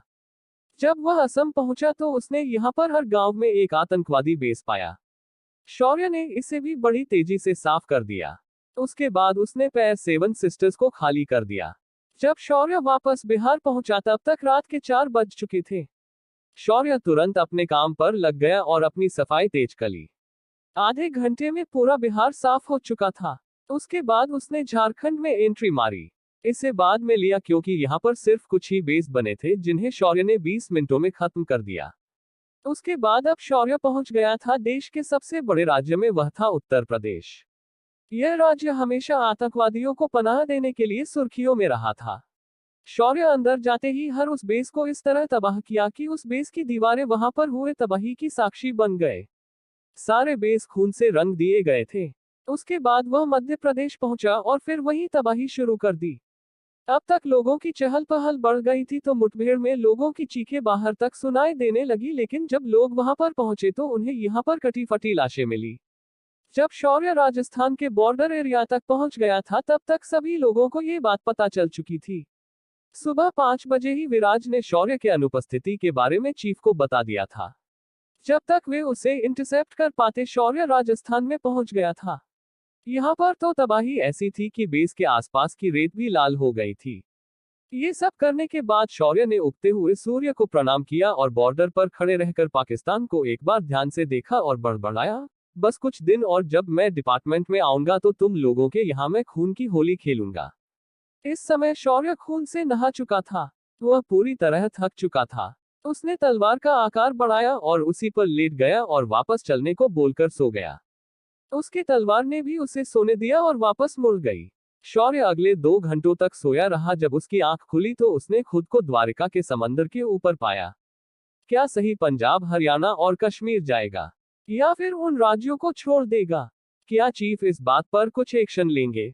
क्या ये खूनी खेल शौर्य रोकेगा या फिर वह ऐसे ही लोगों को मरते रहेगा? CH-68 वो मैं नहीं था। शौर्य अभी तलवार पर पालथी मारकर बैठा था और नई सुबह का आनंद ले रहा था। इस वक्त उसकी तलवार बादलों में खड़ी थी। कुछ देर तक वहां आराम करने के बाद शौर्य ने सीधा समुद्र में डाइव मार दी। कुछ देर तक खुद को समुद्र के पानी से साफ करने के बाद उसने देखा कि उसका शरीर अब पूरी तरह से साफ हो चुका है। उसके बाद उसने अपने जादुई कपड़े को अपने मन से स्पोर्ट्स वेयर में बदल दिया और द्वारिका में एक सुनसान जगह उतर गया। उतरते ही वह सीधा दौड़ते हुए अपने घर की तरफ आ गया। उसने घर पर आते ही देखा कि सिया तैयार होकर बैठी थी। उसका मुंह थोड़ा फूला हुआ था। शौर्य ने उसे ऐसे देखा तो वह बोला, आज घर की सारी गोलमटोल चीजें तुम्हारे गाल में क्यों घुसी है? क्या हुआ मैडम को कि आज इतना उदास लग रही है? सिया ने शौर्य को देखकर चिढ़ते हुए कहा, गुस्सा नहीं हूं तो क्या करूं, आप सुबह सुबह यहाँ से चले गए और आज इतनी देर से लौटे। मैं आज कॉलेज जल्दी खत्म करके रक्षाबंधन के शॉपिंग के लिए जाने वाली थी। लेकिन आप हो कि जिसे कुछ मालूम ही नहीं, अपने ही दुनिया में रहते हो। उसकी क्यूट सी आवाज में जो उसके लिए तकरार थी उसे सुनकर शौर्य मुस्कुराया और बोला, अरे बहना, किसने कहा हमें देर हो गई है? तुम गाड़ी तक पहुंचो, मैं तुरंत आ रहा हूं। इतना कहकर शौर्य अपने कमरे में चला गया। वहां उसने विराज को देखा तो कहा, अभी कोई सवाल नहीं, सिया को देर हो रही है। मैं तुम्हारे साथ गाड़ी में बात करूंगा। जल्दी से नीचे गाड़ी तक चलो। अपनी गाड़ी की चाबी विराज को देकर शौर्य बाथरूम में चला गया। उसने आते ही पानी को कंट्रोल किया और खुद को अकी बार में नहलाया और वह बाहर आ गया। उसने तुरंत अपने कैजुअल कपड़े पहने और वह उछलते कूदते घर से बाहर आ गया। सामने सिया और विराज गाड़ी के पास खड़े थे। शौर्य ने गाड़ी स्टार्ट की और तुरंत गाड़ी को तेज भगाकर वह कॉलेज पहुंच गया। सिया को कॉलेज में छोड़ने के बाद वह विराज को लेकर सामने वाले एक छोटे से कैंटीन पर ले गया। इस जगह कॉलेज के लड़के लड़कियां सिगरेट पीने आते थे। ज्यादातर शौर्य ऐसी जगहों पर जाने से खुद को रोकता था, मगर आज विराज सुबह से उसे ढेर सारे सवालों के साथ देख रहा था। उसकी नजरें शौर्य को बहुत परेशान कर रही थी। कैंटीन में पहुंचते ही शौर्य ने विराज से पूछा, हाँ अब पूछो, तुम्हें क्या पूछना है? विराज तपाक से बोला, तुम सुबह से कहाँ गायब थे? शौर्य मुस्कुराते हुए बोला, मैं कहाँ जाऊंगा, मैं तो अपनी मॉर्निंग एक्सरसाइज करने बाहर गया था। उसके बाद आज मुझे द्रव तत्व की साधना करनी थी तो मैं समुद्र में तैरते हुए अंदर तक गया था। जब मैं पानी से बाहर आया तो मुझे पता चला कि मुझे देर हो गई है। लेकिन क्या बात है जो तुम मुझे ऐसे देख रहे हो? विराज ये बात सुनकर लगभग कन्विंस हो गया था तो बोला, कल रात पूरे देश में बहुत बड़ी हलचल हुई है। कोई एक इंसान या कोई पूरा ग्रुप, पता नहीं कौन है, पर उन्होंने उन हर जगहों पर हमला किया जहां पर की लोकेशन तुमने हमें दी थी। आखिरी हमला सुबह 6 बजे राजस्थान राज्य में हुआ था। ओह, तो ऐसा हुआ है। मुझे इस बात का कोई अंदाजा नहीं था। वैसे चीफ ने क्या कहा? शौर्य ने अपनी एक्टिंग स्किल का इस्तेमाल करते हुए पूछा। इस बात पर विराज बोला, चीफ क्या बोलेंगे, इस बार एक भी लाश हमें पूरी नहीं मिली। हर किसी के इतने टुकड़े कर दिए हैं कि उनकी पहचान करना मुश्किल है। साथ ही साथ उस जगह का नजारा इतना भयावह है कि कई राज्यों की फॉरेंसिक टीम भी वहां जाने के लिए तैयार नहीं है। शौर्य ने जब ये सुना तो वह कुटिलता से मुस्कुराया और बोला, मुझे लगता है इस घटना के बाद बचे हुए राज्यों के लोग भी सतर्क हो जाएंगे। उन लोगों को अब बचे हुए राज्यों को भी निपटाना पड़ेगा। विराज ने भी हमें अपनी गर्दन हिलाए और फिर तुरंत चौंक गया और बोला, तुम्हें कैसे पता कि कुछ राज्य बचे हुए हैं? शौर्य तुरंत समझ गया कि वो बातों ही बातों में फंस गया है। इस समय उसके सामने एक रॉ एजेंट बैठा हुआ था। शौर्य ने अपना सिर खुजाया और बोला, मैं तो बस अंदाजा लगा रहा था। तुम्हारी जानकारी के मुताबिक उसने अपनी शुरुआत दक्षिण दिशा से की थी। जब तुमने आखिरी हमला राजस्थान में हुआ है बताया तो मैं समझ गया कि कुछ राज्य अभी बच्चे होंगे। शौर्य का एक्सप्लेनेशन विराज के पल्ले नहीं पड़ रहा था। तो शौर्य आगे बोला, भाई क्या आपको लगता है मैं ऐसा कुछ कर सकता हूँ? मेरे पास कोई ऐसी मशीन नहीं है जो आवाज से भी 10 गुना तेज उड़ती हो, तो मैं खुद उन पर हमला कैसे कर सकता हूँ? विराज ने शौर्य की मासूम शक्ल को देखा और बोला, उन 3 लोगों को मारने के बाद भी तुमने ऐसी ही शक्ल बनाई थी। मुझे अब तो पूरा यकीन है कि इस हमले के पीछे तुम्हारा ही हाथ होगा। तभी शौर्य लाचारी से मुस्कुराया और बोला, ये सारी घटनाएं पूरे देश भर में एक ही रात में हुई थी। क्या तुम्हें लगता मैं अकेला पूरे देश भर में एक रात में घूम सकता हूँ? विराज ने भी इस बात पर कुछ सोचा और बोला, तुम्हारी कोई अपनी टीम हो सकती है। शौर्य इस बात पर चौंक गया और बोला, मैं पूरी रात अपने कमरे में घोड़े बेचकर सोया था। तो मैं यहाँ से बाहर कब गया? रही बात मेरी कोई टीम होने की, तो ये संभव नहीं है क्योंकि मैं सिर्फ एक बार मुंबई गया, इसके अलावा एक बार अहमदाबाद गया हूँ। दोनों बार का कारण तुम्हें अच्छे से पता है और मुझे किसी को मारने के लिए टीम की जरूरत नहीं पड़ती, तो तुम मुझ पे अब शक मत करना। विराज शौर्य का एक्सप्लेनेशन सुनने के बाद बोला, नेचुरली ऐसा होना नामुमकिन है, पर जैसी तुम्हारी हरकतें हैं वो कहाँ नेचर के हिसाब से सही है। तुम खुद एक मायावी इंसान हो, तो तुम्हारे लिए ऐसा करना कहाँ मुश्किल होगा। शौर्य ने अपना सिर पीटने की एक्टिंग की और कठोर आवाज में बोला, तुम्हें जो भी सही लगे तुम समझ सकते हो, लेकिन मैं अभी भी कहूंगा कि वो मैं नहीं था। अगर मराठी में कहूँ तो मी नवे। तभी शौर्य का फोन बजा तो उसने उसे देखकर कहा, बड़े भाई आप कुछ भी कहो, लेकिन अब मुझे जाना होगा। सिया मुझे शॉपिंग के लिए लेकर जा रही है। ये मेरा और उसका पहला रक्षाबंधन है। इतना कहकर शौर्य उस कैंटीन से बाहर निकल गया। उसके जाते ही विराज ने चीफ को फोन लगाया और बोला, चीफ मुझे पूरा यकीन है कि ये सब शौर्य ने ही किया है, पर वो मान नहीं रहा। अब मुझे लगता है कि उसका अगला निशाना बचे हुए राज्य होंगे, तो हमें भी उन जगहों पर सर्विलांस बढ़ाना चाहिए ताकि हम इसे रंगे हाथ पकड़ सके। दूसरी तरफ से चीफ की आवाज आई, मुझे भी ऐसा ही लग रहा है। उन आतंकवादियों ने एक गलत दम से पंगा ले लिया है। अगर वह चुप रहते तो उनका इतना नुकसान नहीं होता। दूसरी तरफ कश्मीर की घनी वादियों में एक पुराने मंदिर जैसे दिखने वाले खंडहर में एक लंबी दाढ़ी वाला आदमी जो अपनी हाथ में एक मोतियों की माला पकड़कर बैठा था। उसके आंखों में गुस्सा और हार दोनों दिखाई दे रही थी। उसने अपने हाथ में पकड़ी हुई माला को तोड़ दिया और झल्लाकर बोला, मेरे मंसूबे तुमने भले ही नाकाम कर दिए होंगे, पर मैं मुला अमीनी अब भी जिंदा हूँ। मैं उस कातिल को ढूंढ कर निकलूंगा और इसे जहनुम भेजूंगा। गजवा ए हिंद होकर रहेगा। जाओ जाकर सभी मुजाहिदों को बोल दो कि अब आर पार की लड़ाई करेंगे, सभी तैयारियों में लग जाओ। वहीं दूसरी ओर हनी की मौत की खबर पाकिस्तान पहुंच चुकी थी, साथ ही साथ उनके सारे एजेंट्स का एक रात में सफाया हो चुका था। पाकिस्तानी आर्मी के जनरल आज बड़ी सोच में डूबे हुए थे। ऐसा कैसे हुआ और किसने किया? तभी जनरल का पहने बचता है और उसे आवाज आती है, रॉको शक है कि ये उनके एक नए एजेंट ने अकेले किया है। वह कौन है और कहां से है, इस बात की जानकारी अभी तक नहीं मिली है। उसके बारे में अगर मुझे कुछ पता चलता है तो जल्दी आपको अपडेट कर दूंगा, लेकिन उसकी कीमत ज्यादा होगी। इतना कहकर दूसरी तरफ से फोन कट गया। जनरल ने अपने साथियों को देखा और कहा, अब हमारे सिर्फ पंजाब, हरियाणा और कश्मीर के बेस बचे हैं, लेकिन कब तक इसकी कोई गारंटी नहीं है, इसीलिए तुरंत उन्हें अलर्ट कर दो और वो जगह खाली करने बोल दो। इधर भारत में भी सीडीएस चीफ और तीनों दलों के प्रमुख प्राइम मिनिस्टर के साथ मिलकर एक मीटिंग कर रहे थे। इस मीटिंग में आईबी चीफ और रॉ चीफ भी शामिल थे। इस मीटिंग का मैं एजेंडा इस हमलावर की पहचान करना था। तभी रॉ चीफ ने सभी को देखते हुए कहा, ये बात मैं दवे के साथ तो नहीं कह सकता, लेकिन इसके पीछे शौर्य का हाथ हो सकता है। वह एक साधक है और वो भी सबसे कम उम्र का साधक।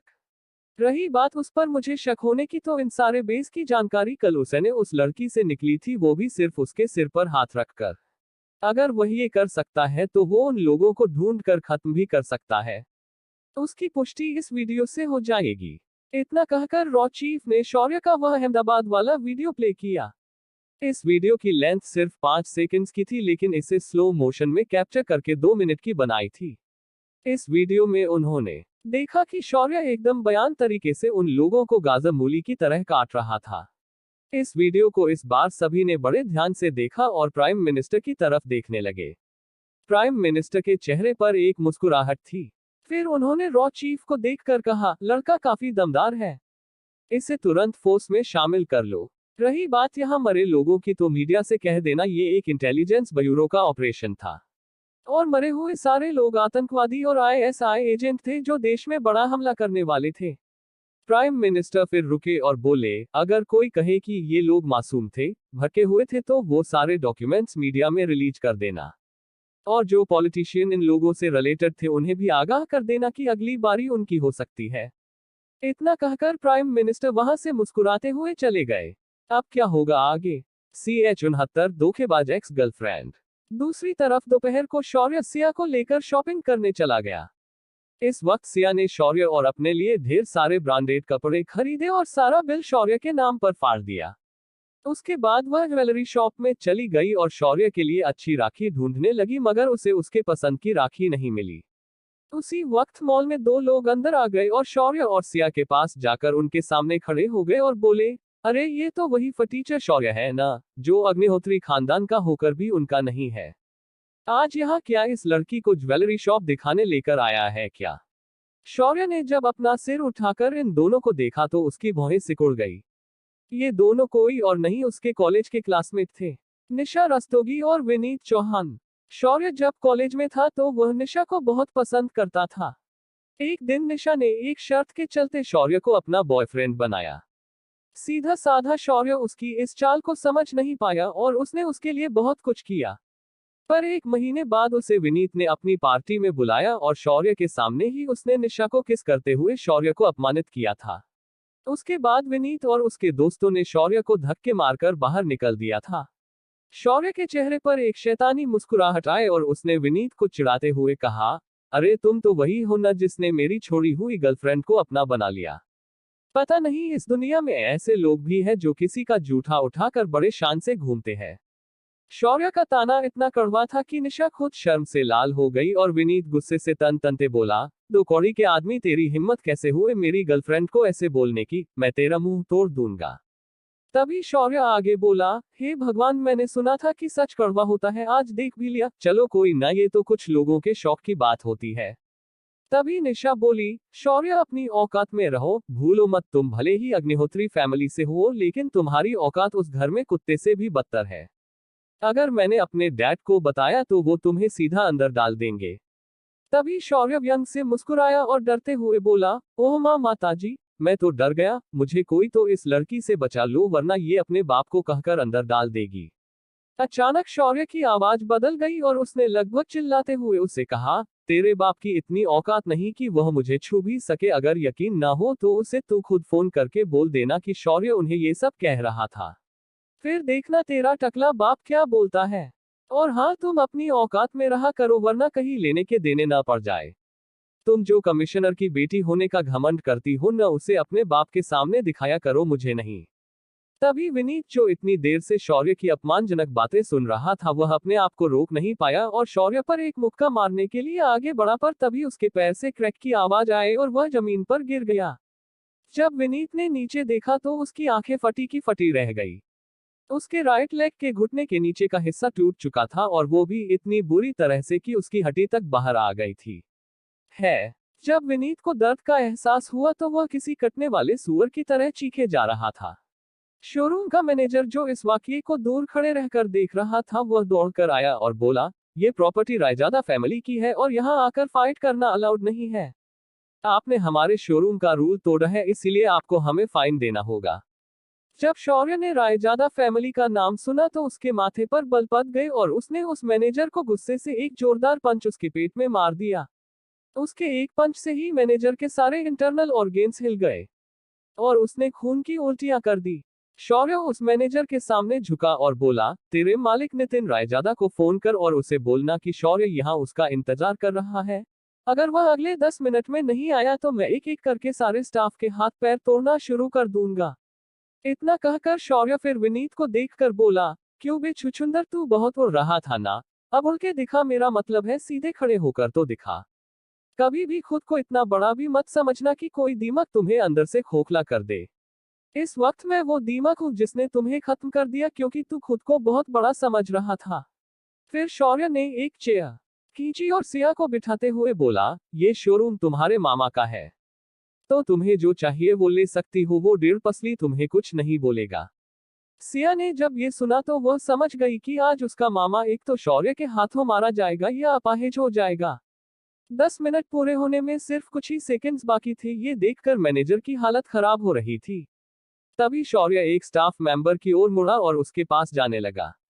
तभी शोरूम के दरवाजे पर एक हौंफते हुए आदमी की आवाज सुनाई दी, शौर्य रुक जाओ, ऐसा करने की सोचना भी मत वरना। तभी शौर्य तेजी से मुड़ा और उस अधेड़ उम्र के आदमी को देखकर बोला, वरना क्या? अबे बोलना साले, वरना तू क्या करेगा? इतना बोलते हुए शौर्य उसके सामने खड़े हो गया और उसके ऊपर चढ़ते हुए उसकी आंखों में आंखें डालकर देखने लगा। नितिन ने खुद की थकान को काबू करते हुए कहा, मैं अभी के अभी पुलिस को बुलाऊंगा और तुम्हें अंदर करवा दूंगा। ओह अच्छा, क्रैक, खच खच, बूम। शौर्य ने इतना कहकर नितिन का राइट हैंड झटके से मरोड़ दिया, जिस वजह से उसकी हड्डी टूटी और फिर उसका हाथ कंधे से उखाड़ दिया। एक जोरदार चीख के साथ नितिन जमीन पर बैठ गया। उसके घाव से खून बह रहा था और साथ ही साथ उसे बहुत दर्द महसूस हो रहा था। तभी शौर्य उसकी ओर देखकर बोला, तुझे तो याद है न वो रात जिस दिन तूने मुझे मारने के लिए अपनी बहन के साथ मिलकर मुझे प्यार से अपने घर बुलाया और मुझे उस स्विमिंग पूल में धकेल दिया, पर तुझे ये पता नहीं था कि मैं तैरना जानता था। तेरा वह प्लान फेल हो गया। उसके बाद तूने जहर वाले कांड में भी हिस्सा लिया था ना, तो तुझे मैं अब कैसे जिंदा छोड़ दूं, जिसने मुझे दो बार मारने की कोशिश की थी। इतना कहकर शौर्य ने उसके मुंह में एक नीले रंग की गोली डाल दी।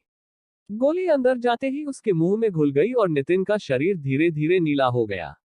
फिर शौर्य ने निशा से पूछा, क्या तेरा बाप आज तुझे बचाने आने वाला है या नहीं, या मैं तेरा भी नक्शा बिगाड़ दूं? इस वक्त निशा, जिसने शौर्य की हैवानियत देखी थी, वह अब डर के मारे कांपने लगी थी। उसने पहले ही अपने पिता को फोन किया था, लेकिन उन्होंने उसे ही अनाप शनाप बोलकर शौर्य से माफी मांगने की हिदायत दे डाली थी। निशा डरते हुए शौर्य के सामने अपने घुटने पर बैठी और माफी मांगते हुए बोली, शौर्य मुझे माफ कर दो, मैंने तुम्हारे साथ बहुत बुरा किया। इसके बाद मैं तुम्हें अपना चेहरा कभी नहीं दिखाऊंगी। ये अच्छी बात बोली तुमने, अब दफा हो जाओ यहाँ से और कोशिश करना कि अपनी अकड़ अपने घर में रखकर आना और इस छुछुंदर को उठाकर ले जाओ। इतना कहकर शौर्य नितिन को देखने लगा और बोला, सुन बे डेढ़ पसली, तेरे मुंह में मैंने एक जहर की गोली डाली है। अगले कुछ दिनों में तू भगवान को प्यारा हो जाएगा। अगर तुझमें इतना दम है तो जाकर पुलिस में मेरे नाम से कंप्लेंट कर देना, जरा मैं भी देखूं कि कौन सा पुलिस वाला मुझे अरेस्ट करने आने वाला है। उसके बाद शौर्य मैनेजर के पास गया और नीचे झुककर बोला, रायजादा फैमिली लूटने के लिए बैठी है और तू उनका कुत्ता उनकी बात मानकर कितने गरीबों को फंसा चुका होगा, इसका तो मैं अंदाजा भी नहीं लगाना चाहता। अब तू भी जिंदगी भर इस दर्द को साथ लेकर जिएगा और कोई गलत बात करते वक्त ये दर्द याद रखना। इतना कहकर शौर्य ने अपनी जेब में हाथ डाला और अपने खजाने से एक सोने की राखी, जो एक नीले रंग के रत्न से जड़ी हुई थी, सिया को दे दी और बोला, ये राखी तुम मुझे बांध सकती हो। सिया ने वह राखी चुपचाप ले ली और वे दोनों शोरूम से बाहर निकल गए। अब क्या होगा आगे? CH70 वो मेरा बेटा है। शौर्य आज बड़े अच्छे मूड में था। उसने अपने बचपन का बदला आज ले लिया था। उसने आज नितिन को जहर दिया था, साथ ही उसका पूरा हाथ धड़ से अलग कर दिया था। दूसरी तरफ 3 पेशेंट मेट्रो हॉस्पिटल में एक ही समय लाए गए थे। तीनों की हालत बहुत खराब थी। डॉक्टर्स ने 3 अलग अलग टीमें बनाई और इस इमरजेंसी में इन सभी को ट्रीटमेंट के लिए लेकर गए। बाहर रायजादा फैमिली के हेड वनराज रायजादा बाहर खड़े थे। उनके चेहरे पर बहुत गुस्सा था। उन्होंने अपना फोन निकाला और रागिनी को फोन लगा दिया और गुस्से से बोला, अभी के अभी मेट्रो हॉस्पिटल पहुंचो। तुम्हारी उस औलाद ने तुम्हारे भाई को जहर दिया है और उसका एक हाथ उखाड़ दिया है। जब रागिनी ने ये बात सुनी तो वह सन्न रह गई। उसने तुरंत फोन काट दिया और फिर दुष्यंत को फोन लगा दिया। उसने सारी बात दुष्यंत को बता दी। फिर कुछ ही देर बाद दोनों मेट्रो हॉस्पिटल में पहुंच गए। उन्हें देखकर वनराज चिल्लाते हुए बोला, वो तुम्हारी नाकारा औलाद इतनी जालिम हो चुकी है कि उसने मेरे बेटे को जहर दे दिया और उसका एक हाथ उखाड़ कर फेंक दिया है। मुझे इस बात का स्पष्टीकरण चाहिए। तभी रागिनी अपना सिर उठाकर बोली, इसमें आपके बेटे की ही गलती है। आपके बेटे ने उसे 2 बार जान से मारने की कोशिश की थी, तो उसने सिर्फ उसका हाथ उखाड़कर उस पर दया ही दिखाई है। शुक्र मनाओ कि उसने इसे जान से नहीं मारा। जब वनराज ने रागिनी के मुंह से ये बात सुनी तो वह और गुस्सा हो गया और बोला, तुम भूल गई क्या, वह तुम्हारा भाई है और ये सब उसने तुम्हारे लिए ही किया था। और आप भूल रहे हैं कि वो लड़का मेरा बेटा है। उसे नकारा कहने की आपकी हिम्मत कैसे हुई? रागिनी ने तुरंत अपने पिता को पलटकर जवाब दिया। ये बात सुनकर वनराज हंसकर बोला, अब तुम्हें याद आया कि वो तुम्हारा बेटा है। तब तुम कहाँ थी जब तुम खुद उसे मारने के लिए अपने भाई के साथ मिलकर उसे डुबा रही थी? तब तुम्हारे अंदर की मां मर गई थी क्या, जो अब तुम उसे बेटा कह रही हो? ये सब तुम्हारे वजह से हो रहा है। अगर मेरे बेटे को कुछ भी हुआ तो मैं तुम्हें कहीं का नहीं छोड़ूंगा। मैं ये भूल जाऊंगा कि तुम मेरी बेटी हो। वनराज की धमकी सुनकर दुष्यंत भी द्वेष से बोला, अगर आपने कुछ भी नीच हरकत की तो मैं भूल जाऊंगा कि आप मेरे ससुर हो। एक बात याद रखना, अगर मेरे बेटे ने उसे मारा है तो वह उसका अधिकार था, क्योंकि तुम्हारे बेटे ने उसके साथ भी वैसा ही व्यवहार किया था। तभी एक आवाज पीछे से आई, अरे ओ बीवी के गुलाम, ज्यादा फड़फड़ मत कर, तुझे इज्जत से कह रहा हूँ कि अपने बेटे को मेरे हवाले कर दे, वरना इसका खामियाजा पूरा अग्निहोत्री परिवार भुगतेगा। जब सभी ने पीछे मुड़कर देखा तो पाया ये विनीत का पिता वीरेंद्र चौहान था। उसका पहनावा एक राजसी परिवार के सदस्य जैसा लग रहा था। वीरेंद्र चौहान रॉयल फैमिली से था और चौहान रॉयल फैमिली का पूरे द्वारका जिले के साथ साथ राजकोट, जामनगर और पोरबंदर जिलों में भी वर्चस्व था। पूरे गुजरात में इस रॉयल फैमिली से कोई पंगा नहीं ले सकता था। इनके परिवार के सदस्य हर सेक्टर में आगे थे। यहाँ तक कि वीरेंद्र का बड़ा भाई दुष्यंत का बॉस और राज्य का मुख्य सचिव था। वीरेंद्र के सामने आते ही दुष्यंत ने थोड़ा सोचकर कहा, पहले तो तमीज से बात करो, तुम रॉयल फैमिली से हो, इसका मतलब हम अग्निहोत्री भी तुमसे कम है क्या? और रही बात मेरे बेटे की, अगर तुझ में दम है तो उसे खुद क्यों नहीं बुलाते? दुष्यंत की बात सुनकर वीरेंद्र और अधिक गुस्सा हो गया और बोला, तेरे बेटे ने मेरे बेटे की जो हालत की है उसके लिए मैं उसे बिल्कुल भी माफ नहीं करूंगा। चाहे कुछ भी हो जाए, तेरा बेटा तो अब नहीं बचेगा। दुष्यंत ये बात सुनकर बोला, जिसकी मौत नजदीक होती है वे लोग अक्सर मेरे बेटे के पीछे पड़ते हैं और अपना टिकट तत्काल में बुक करवा लेते हैं। तभी वनराज बोला, दुष्यंत तुम्हें शर्म आनी चाहिए अपने बेटे की गलती को इतना ग्लोरीफाई करते वक्त। तुम्हारा बेटा इस बात के लायक नहीं है। मैं खुद उसे यहाँ पकड़ कर लाऊंगा और उससे अपने बेटे को बचाऊंगा। तभी रागिनी बोली, अगर अपने जन्मदिन से पहले ही मरना चाहते हो तो बता दूं, शौर्य ने मुझे पहले ही बताया था कि वह आपका जन्मदिन आपका मृत्यु दिन बनाने वाला है। इसीलिए जरा सोच समझकर उसके पास जाना। रागिनी की और दुष्यंत की बातें इतनी देर से सुन रही रागिनी की मां अचानक बोली, रागिनी तुम भूल रही हो कि इस सारी परेशान की जड़ तुम खुद हो। तुमने उसे त्यागने का निर्णय लिया था, इस बात पर मेरे परिवार ने तुम्हारा साथ दिया था और आज तुम उसी लड़के की साइड लेकर अपने परिवार को गुनाहगार बता रही हो। ये बात ठीक नहीं है रागिनी, तुम पहले ऐसी कभी नहीं थी। रागिनी अपनी माँ को देखकर बोली, मैं मानती हूँ कि वह मेरी गलती थी, पर आप मेरे परिवार वाले तो जानते थे ना कि मैं जो भी कर रही थी वह गलत था, लेकिन अपने फिर भी मेरा साथ दिया। इसका मतलब आप भी नहीं चाहते थे कि मुझे अपने बेटे का प्यार मिले। आज मुझे इस बात का एहसास हो चुका है, मगर अब मेरा बेटा मेरा नहीं रहा। लेकिन फिर भी मैं उसके लिए किसी से भी लड़ जाऊंगी, पर इस बार उसका साथ नहीं छोड़ूंगी। तभी वीरेंद्र तालियां बजाते हुए बोला, वह क्या प्यार है इस अनोखी माँ का, जो पहले बेटे को दूर करती है और जब बेटा बड़ा हो जाता है तो उसे पास बुलाने जाती है। अब मैं समझा तुम्हारी औलाद में वे संस्कार क्यों नहीं है, क्योंकि उसके पास कभी माँ थी ही नहीं जो उसे अच्छे संस्कार दे सके। ऐसी औरत की औलाद तो ऐसी ही होगी। वीरेंद्र की ये बात कांटे की तरह दुष्यंत और रागिनी को चुभ रही थी, मगर इस बार वह कुछ नहीं बोल पाए। तभी वीरेंद्र ने अपना फोन निकाला और किसी को फोन करके बोला, मुझे अगले आधे घंटे में शौर्य अग्निहोत्री यहाँ मेट्रो हॉस्पिटल में चाहिए। अपनी बात कहकर वीरेंद्र ने फोन काट दिया और कुटिलता से मुस्कुराते हुए दुष्यंत को देखने लगा। इस वक्त दुष्यंत भी मुस्कुराया और बोला, अपने आदमियों से कह देना कि उसे पकड़ने जाने से पहले अपना लाइफ इंश्योरेंस बना ले, क्योंकि उनका जिंदा रहना मुश्किल है। इधर अस्पताल में दो परिवार एक तरफ थे और रागिनी दुष्यंत एक तरफ थे। दूसरी ओर जिसने ये सब किया था वह अपने घर पर आराम फरमा रहा था। आज की शॉपिंग बहुत थका देने वाली थी, साथ ही साथ थोड़ा सुकून देने वाली भी थी। शौर्य ने कुछ देर बैठकर कशिश को फोन करके बिजनेस से रिलेटेड अपडेट्स ली तो उसे पता चला कि आज रात एक बिजनेस पार्टी का इनविटेशन उसके लिए आया था। ये इनविटेशन राठौर फैमिली की तरफ से आया था। राठौर फैमिली द्वारका जिले में स्थायिक हुई एक राजपूत फैमिली थी। उन्होंने शुरुआती दिनों में तलवार के दम पर यहाँ पर अपना राजपाट निर्माण किया, उसके बाद अंग्रेजों के शासन काल में खुद के बिजनेस को शुरू करके एक आर्थिक पावर बन गई। ये फैमिली ज्यादातर इंपोर्ट और एक्सपोर्ट के व्यापार में हमेशा जुड़ी रहती थी। कुछ साल पहले इस फैमिली के नए हेड ने अपनी नई पीढ़ी में से 2 बच्चों को सरकारी डिपार्टमेंट्स में भी भेजा था और अपना फार्मास्यूटिकल बिजनेस भी शुरू किया था। आज राठौर फैमिली दूसरे बिजनेसेस में नए मौके ढूंढ रही थी ताकि वह उसमें भी सीधे घुस सके। शौर्य ने फिर आर्या को फोन लगाया और उससे इधर उधर की बातें की और फिर फोन रख दिया। शौर्य अब अकेला ही घर पर बैठकर बोर हो रहा था तो वह घर से बाहर निकल गया तो उसे बाहर निकलते ही कुछ काले कपड़े पहने हुए बॉडीगार्ड्स ने घेर लिया। उन सभी के हाथ में रॉड्स, पाइप्स, हॉकी स्टिक थे। शौर्य ने इन्हें देखकर अपना माथा पीट लिया और बोला, साला गांव बस नहीं कि ये लोग यहाँ मरने आ गए। ऐसे लोगों का कुछ नहीं हो सकता। इतना सोचकर शौर्य उन्हें बोला, भाई अब तुम लोग कौन हो जो इतनी जल्दबाजी में मुझे लेने आए हो? उनमें से एक आदमी ने अकड़ कर कहा, हमें वीरेंद्र चौहान ने भेजा है तुम्हें लेने के लिए। उनका बेटा अस्पताल में एडमिट है तो उन्होंने तुम्हें भी उसके बगल में उनके बेटे की तरह लिटाने कहा है। शौर्य मुस्कुराया और अपना एक कदम आगे बढ़ाया। वह एक कदम में उस आदमी के सामने था। शौर्य अपना हाथ उठाया और एक खानपत खींचकर उस आदमी को मार दिया। वह आदमी हवा में उड़ते हुए लगभग 5 मीटर जाकर पीछे गिर गया। इस आदमी को शौर्य का हाथ किसी हथौड़े की तरह लग गया था। उस आदमी के बाईं बगल के सारे दांत टूट गए थे और उसके कान से खून निकल रहा था। उसके पूरे सिर में झंझनाहट महसूस हो रही थी। उस आदमी ने जब उठने की कोशिश की तो वह अपनी जगह से उठ नहीं पाया। शौर्य फिर दूसरे लोगों को देखकर बोला, वो चौहान कौन से अस्पताल में है? एक आदमी जो पहले तनकर खड़ा था सहमते हुए बोला, सर वो मेट्रो हॉस्पिटल में है।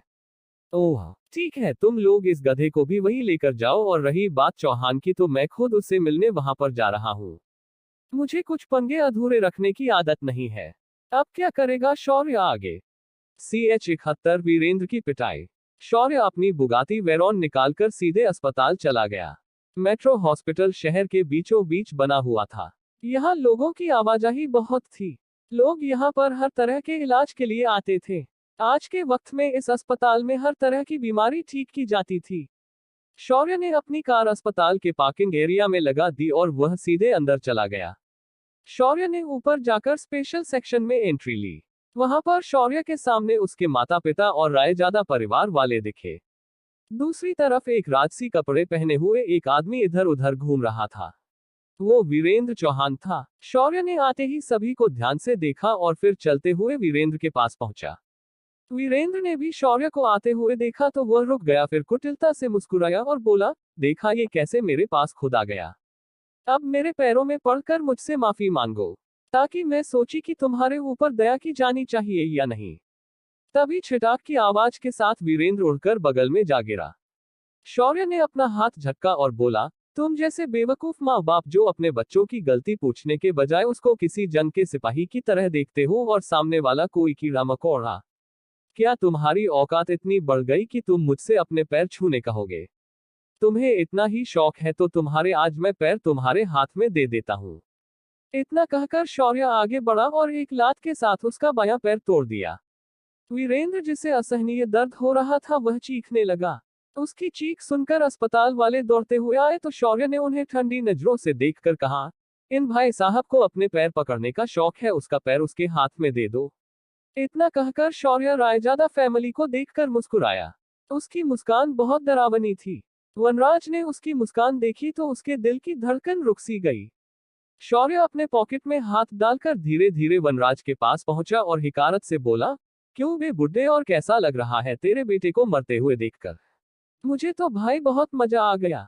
अपने बचपन का बदला लेने का मजा ही कुछ और होता है। वनराज ये सुनकर बौखलाया और बोला, लड़के ये तुमने सही नहीं किया। आज तुमने रायजादा फैमिली से पंगा लिया है, मैं तुम्हें बर्बाद कर दूंगा।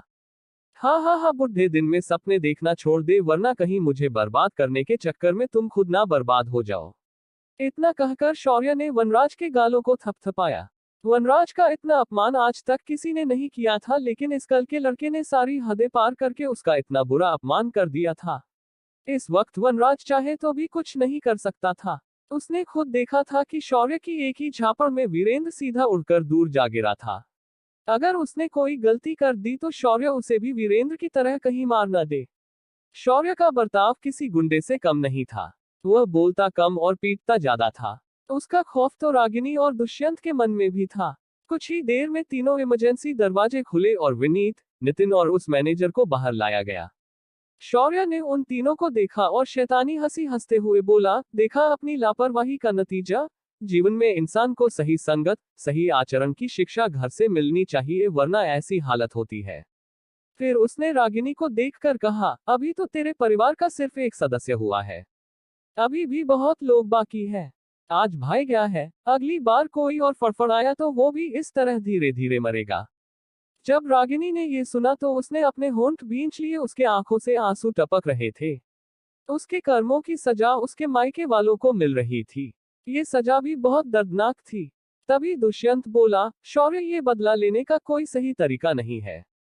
भूलो मत कि तुम्हारी ऐसी हरकतों की वजह से अग्निहोत्री परिवार खतरे में आ सकता है। दुष्यंत उसे बताना चाहता था कि चौहान फैमिली के जैसे लोग अब पूरे अग्निहोत्री फैमिली को टारगेट करेंगे। शौर्य ने ये बात सुनी तो वह बोला, कौन सी फैमिली और किसकी फैमिली? जिस फैमिली ने मुझे कभी अपना नहीं समझा वो फैमिली। भूल जाओ भला, ऐसे फैमिली की मैं क्यों चिंता करने लगा। अगर तुम्हें इतनी ही फिक्र है उस फैमिली की तो मुझे निकाल दो उस फैमिली से। वैसे भी मेरा कौन है उस फैमिली में। शौर्य की ऐसी बातें दुष्यंत के दिल को चीर फाड़ कर रख रही थी। तभी शौर्य रागिनी से बोला, जिस तरह तूने अपने घमंड के चलते मेरे बहन को मुझसे दूर किया था न, उसी तरह मैंने तुम्हें तुम्हारे भाई से दूर कर दिया है। आज के बाद तुम राखी नहीं बांधोगी, अब से सिया रखी बांधेगी और तू देखते रहेगी। मैं तुमसे हर वो चीज छीनूंगा जो तुमने मुझे कभी मिलने नहीं दी थी। शौर्य की हर बात उसके मां के प्रति नफरत और गुस्सा दिखा रही थी। दूसरी तरफ दुष्यंत को ये बातें अंदर ही अंदर खाए जा रही थी। कुछ ही देर में वीरेंद्र भी विनीत के बगल वाले बेड पर लेट गया था। शौर्य उसके वार्ड में गया और मुस्कुराते हुए बोला, वैसे तो मेरी तुम्हारे साथ कोई जाति दुश्मनी नहीं है। तुम्हारे बेटे ने ही मुझे आज छेड़ा था। वो क्या है ना कि मुझे अगर कोई बेवजह छेड़े तो मेरा दिमाग हिल जाता है, तो मैं उसे एक तो मारता हूँ या फिर मार डालता हूँ। तुम बाप बेटे सच में खुशनसीब हो कि मैंने तुम्हें सिर्फ मारा है। इतना कहकर शौर्य ने वीरेंद्र के गाल को हल्के से थपथपाया। फिर वह नितिन के बेड पर आ गया। उसके हाथ को अब जोड़ा नहीं जा सकता था तो डॉक्टर ने उसकी जख्म को सील दिया था। इस वक्त कोई एंटीडोट देकर उसके जहर का असर भी कम कर दिया था, लेकिन वे उसे निकाल नहीं पाए थे। शौर्य वनराज के पास आया और बोला, अगर तुमने अपने बच्चों को अच्छे संस्कार दिए होते तो आज ये दिन देखने को जरूरत नहीं थी। खैर छोड़ो, तुम अब सुधर कर क्या करोगे, लेकिन ये सबक अपने पोते पोतियों को जरूर देना। शौर्य वनराज को ज्ञान की बात बताकर उसकी नानी की ओर मुड़ा, और बुढ़िया, तेरे भी कुछ दिन बचे हैं तो भगवान का नाम लिया कर, ताकि तेरे कुसंस्कार के पाप भी कम हो जाएंगे। तो बोलो राधे राधे। इतना कहकर शौर्य वहां रुका नहीं। शौर्य अस्पताल से निकलकर अपने आप को एकदम ठीक से सेट करके अपने कपड़े को एक अच्छे पार्टी सूट में बदल दिया और सीधा शोरूम पहुंचा। अब क्या होने वाला है आगे? क्या शौर्य पार्टी में भी कोई हंगामा करेगा? कोई नया दुश्मन उसका पार्टी में इंतजार कर रहा है? अब क्या होगा आगे, जानने के लिए बने रहिए हमारे साथ सिर्फ पॉकेट नॉवेल पर।